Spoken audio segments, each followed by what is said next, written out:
Hi hello ಎಲ್ರಿಗೂ ನಮಸ್ಕಾರ. ನೀವು ನೋಡ್ತಾ ಇದ್ದೀರಾ ಸೌತ್ ಟಾಕೀಸ್. ನಾನು ಪ್ರಿಯಾ.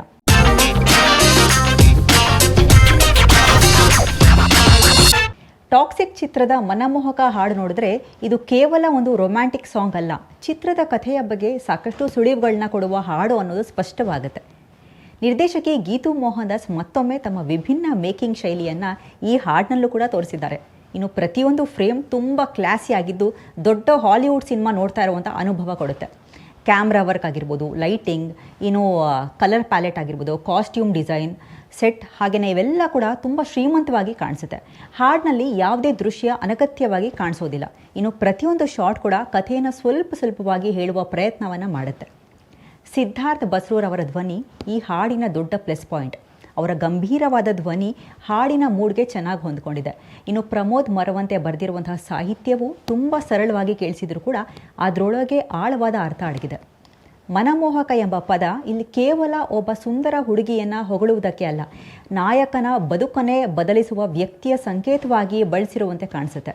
ಇನ್ನು ಹಾಡಿನಲ್ಲಿ ಯಶ್ ಅವರ ಲುಕ್ ಹಾಗೆಯೇ ಸ್ಕ್ರೀನ್ ಪ್ರೆಸೆನ್ಸ್ ಎಂದಿನಂತೆ ತುಂಬ ಸ್ಟೈಲಿಶ್ ಆಗಿದೆ. ಆದರೆ ಈ ಬಾರಿ ಅವರ ಪಾತ್ರದಲ್ಲಿ ಕೇವಲ ಆ್ಯಕ್ಷನ್ ಹೀರೋ ಮಾತ್ರ ಕಾಣಿಸೋದಿಲ್ಲ, ಪ್ರೀತಿಸುವ ವ್ಯಕ್ತಿಯಾಗಿ ಭಾವನೆಗಳನ್ನ ಒಳಗೊಳಗೆ ಇಟ್ಕೊಳ್ಳುವಂಥ ವ್ಯಕ್ತಿಯಾಗಿಯೂ ಕೂಡ ಅವರು ಕಾಣಿಸ್ತಾರೆ. ಇನ್ನು ತಾರಾ ಸುತಾರಿಯ ಜೊತೆಗಿನ ದೃಶ್ಯಗಳಲ್ಲಿ ಇವರಿಬ್ಬರ ಕೆಮಿಸ್ಟ್ರಿ ತುಂಬ ಸಹಜವಾಗಿ ಮೂಡಿಬಂದಿದೆ.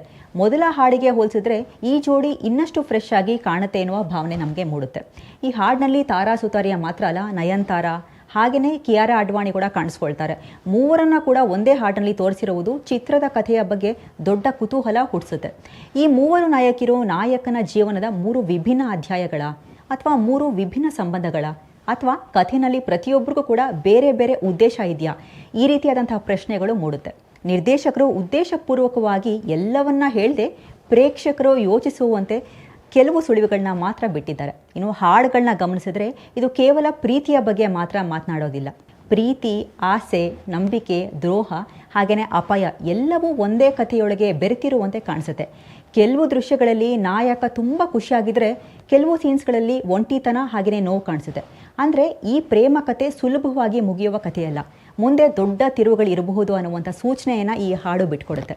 ಆದರೆ ಇದು ಚಿತ್ರದ ಅಧಿಕೃತ ಕಥೆಯಲ್ಲ, ಹಾಡಿನ ದೃಶ್ಯಗಳಿಂದ ಕಾಣುವಂಥ ಒಂದು ಅಂದಾಜು ಮಾತ್ರ. ಇನ್ನು ಟೆಕ್ನಿಕಲಿ ನೋಡೋದಾದರೆ ಈ ಹಾಡು ತುಂಬ ಉತ್ತಮ ಗುಣಮಟ್ಟದಲ್ಲಿ ಮೂಡಿಬಂದಿದೆ. ಕ್ಯಾಮ್ರಾ ವರ್ಕ್ ಆಗಿರ್ಬೋದು, ಇನ್ನು ಸ್ಲೋ ಮೋಷನ್ ಶಾಟ್ಗಳು, ಲೊಕೇಶನ್ ಹಾಗೆಯೇ ಬ್ಯಾಕ್ಗ್ರೌಂಡ್ ಸ್ಕೋರ್, ಎಡಿಟಿಂಗ್ ಈ ಎಲ್ಲವೂ ಒಟ್ಟಿಗೆ ಸೇರಿ ಈ ಹಾಡನ್ನು ದೊಡ್ಡ ಪರದೆಯ ಅನುಭವದಂತೆ ಮಾಡುತ್ತೆ. ಪ್ರತಿಯೊಂದು ಫ್ರೇಮ್ ನಾವು ನೋಡ್ತಾ ಇದ್ದರೆ ಪೋಸ್ಟರ್ ಆಗಿ ಬಳಸ್ಬೋದಾದಷ್ಟು ಅಂದವಾಗಿ ಚಿತ್ರಿಸಿದ್ದಾರೆ. ಒಟ್ಟಾರೆಯಾಗಿ ಹೇಳೋದಾದರೆ ಮನಮೋಹಕ ಹಾಡು ಟಾಕ್ಸಿಕ್ ಚಿತ್ರದ ಮೇಲಿನ ನಿರೀಕ್ಷೆಯನ್ನು ಇನ್ನಷ್ಟು ಹೆಚ್ಚಿಸುವ ಹಾಡು. ಇದು ಕೇವಲ ಒಂದು ಲವ್ ಸಾಂಗ್ ಅಲ್ಲ, ಈ ಚಿತ್ರದ ಕಥೆಯೊಳಗೆ ಏನೋ ದೊಡ್ಡ ಭಾವನಾತ್ಮಕ ಸಂಘರ್ಷ ನಡೆಯಲಿದೆ ಅನ್ನುವಂಥ ಸುಳಿವು ನೀಡುವಂಥ ಹಾಡು. ಇನ್ನು ಯಶ್ ಅವರ ಸ್ಟೈಲ್, ತಾರಾ ಸುತಾರಿ ಅವರೊಂದಿಗೆ ಇರುವಂಥ ಕೆಮಿಸ್ಟ್ರಿ, ನಯನ್ತಾರಾ ಹಾಗೆಯೇ ಕಿಯಾರಾ ಅಡ್ವಾಣಿ ಅವರ ಮಿಸ್ಟೀರಿಯಸ್ ಹಾಜರಾತಿ, ಸಿದ್ಧಾರ್ಥ್ ಬಸ್ರೂರ್ ಅವರ ಗಾಯನ ಹಾಗೆಯೇ ಪ್ರಮೋದ್ ಮರವಂತೆ ಅವರ ಸಾಹಿತ್ಯ ಇವೆಲ್ಲವೂ ಸೇರಿ ಮನಮೋಹಕ ಅನ್ನ ಕೇಳುವುದಕ್ಕಿಂತ ನೋಡಬೇಕಾದಂತಹ ಮತ್ತೆ ಅನುಭವಿಸಬೇಕಾದ ಹಾಡಾಗಿಸಿದೆ.